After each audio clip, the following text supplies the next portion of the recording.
If you're a patient facing mitral valve surgery and trying to decide whether you need repair or replacement, it's important to enter the discussion understanding what is wrong with your valve.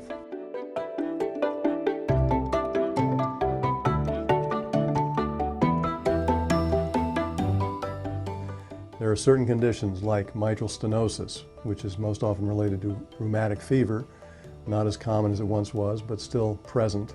If you have rheumatic mitral stenosis, replacement is almost always the best option, with some caveats that make repair occasionally feasible. But most of the time you would be facing replacement, and you should understand that going in.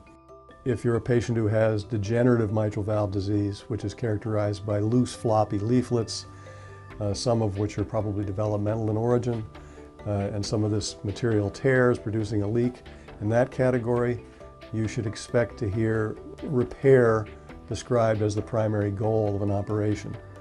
On the other hand, it would be misleading to say that repair is always possible, even in that patient population.